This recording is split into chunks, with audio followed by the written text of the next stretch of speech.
Now we need to pick the speaker for Sarah and Ruth. Anybody?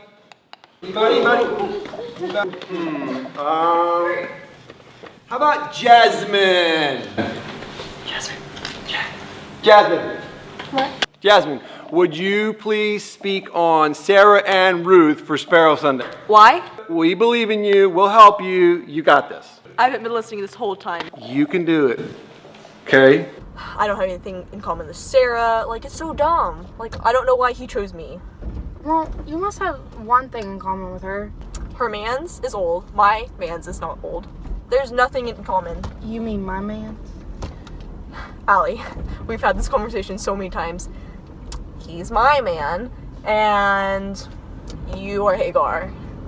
No. Again, my man's. And no, you are Hagar.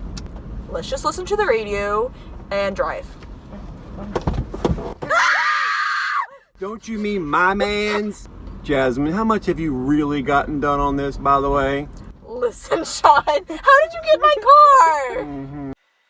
Okay, Jazmine, you are the editor-in-chief of the newspaper. We can do this. We can face this problem like we face everything else. We can write about it. Okay, Sarah, what about Sarah? She was supposed to have a baby, and she didn't think she could because she was old and she waited forever, so she gave her husband to her handmaid Hagar. Right. So then God came later to her husband and told him, hey, you're still going to have a baby. What up? And Sarah, after she heard this promise, laughed, which is why Isaac is named Isaac, which means he laughs. Perfect. This is exactly what they want to hear for you Sunday. I'm so excited. Hey, Sean. Hey, Jazmine, what do you got? I have my youth's Sunday sermon. I worked on it all last night. Awesome. All right, let me take a look. Pretty good. A lot of history. You know I love you, right? It's just a little boring. That's okay. It's okay. There's no you in here, right? People connect to people, not facts. Sean, listen. I have all these flashcards. What am I supposed to do with them? Fine. I'll make it better. I'll go back. Thank you. It was a dark and stormy night, and I had to figure out how to revise my Youth Sunday sermon. I went back and thought about the beginning of my high school career. I had fear of failure, a sort of toxic relationship with fear.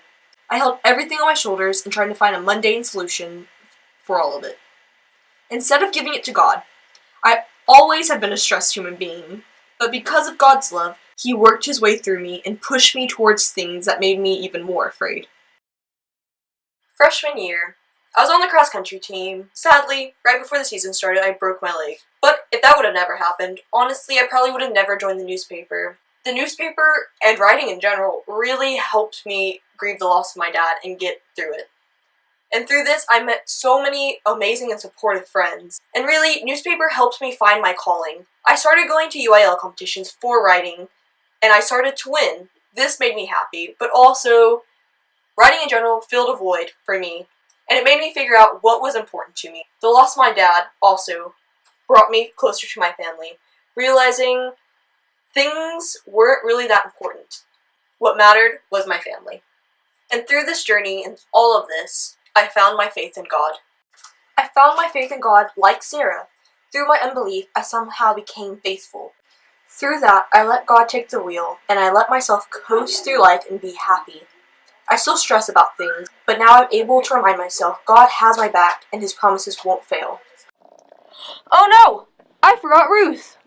God puts people in our lives for reasons we cannot understand. That's how it was for Shannon and I. One minute, she wasn't in my life, and the next minute, my dad was bringing home pool chick. I didn't have Shannon at the beginning of my life.